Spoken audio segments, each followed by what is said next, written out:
Ay guys, ito, question to sa ating YouTube channel. So, tinanong niya, nawala kasi siya.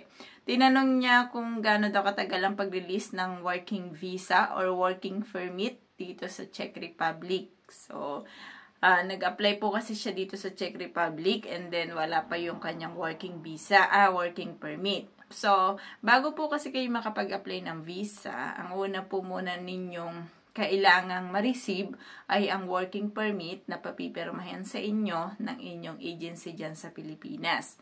So, dahil ang inyong working permit ay isa po sa requirements kapag nag-visa appearance kayo. Kailangan nyo po yun. Katunayan na itong sa employer na to is kumukuha talaga siya ng tao. Kailangan niya talaga itong tao na to. Indicated po yung pangalan nyo. So, sa atin, mas kilala ang working permit as job offer. Mas kilala po natin yon.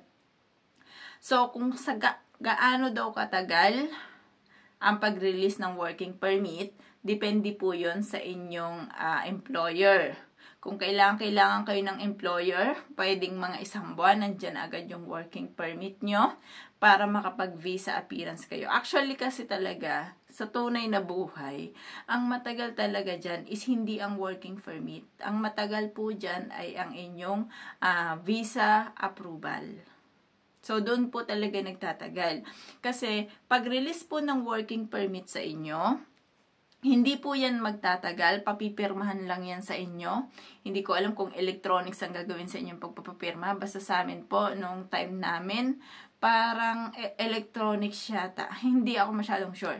Medyo matagal na, 2022. So, parang pagkapapirma sa amin ng aming working permit, naghintay lang po kami ng 1 month. So, meron na kami visa appearance. Yun, visa appearance na kaagad namin. And then, after ng visa appearance namin, so kung complete docs ka, kompleto na yung dokumento mo sa pagpapabisa mo, wala kang kulang, lahat okay. So, ibig sabihin po nun, dadalhin na po dito sa Czech ang inyong papel.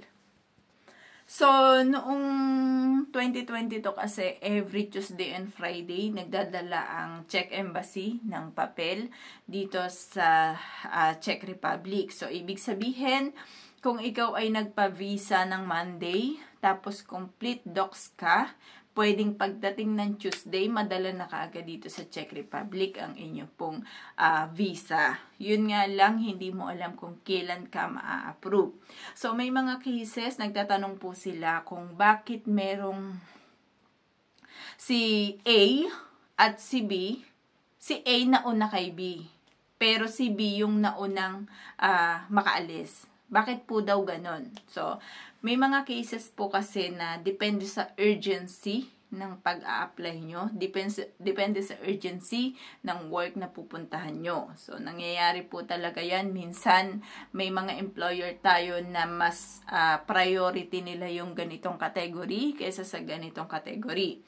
So, hindi siya hawak or hindi siya handle ng ating agency dyan sa Pilipinas. Actually, ang may handle po talaga niyan is ang employer, hindi rin po ang agency nyo dito.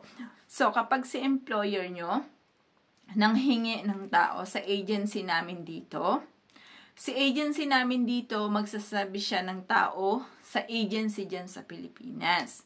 Ngayon, once na meron na silang nakuha, eto pa lang si employer, hindi pa ganun kakailangan. So, parang magiging standby kayo. So, hindi po yun fault ng ating agency sa Pilipinas at hindi rin yun fault ng ating agency dito sa Czech Republic. Kailangan nyo po yung maintindihan kasi case-to-case basis, may mga company na nagkakaroon ng problema, nagkakaroon ng crisis. Yan. Hindi ko na po babanggitin kasi alam ko meron ditong mga nanonood sa akin na ito yung company na yun.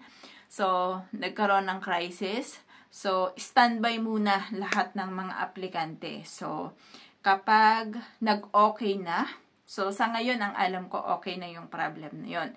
So, kapag nag-okay na yung problem, so kukunin na ulit nila yung tao. So, doon sila ulit magpa-follow up ng mga inyong mga visa. So, wag po kayo mag-alala. Once na nakapasok po kayo sa employer's interview, nakarating kayo hanggang visa, hanggat hindi po kayo binibitawan ni employer, ibig sabihin po, may pag-asa pa kayo makapunta dito sa Czech Republic. Not unless kung si mismong employer po ang bumitaw sa inyo. Kung si mismong employer ang nagsabi na stop hiring na sila, wala na po kayong magagawa doon. Yun lamang po, and sana nalinawan yung nagtanong sa akin. So, hindi ko makita kung anong pangalan mo, sorry, pero natandaan ko yung question mo. Salamat po.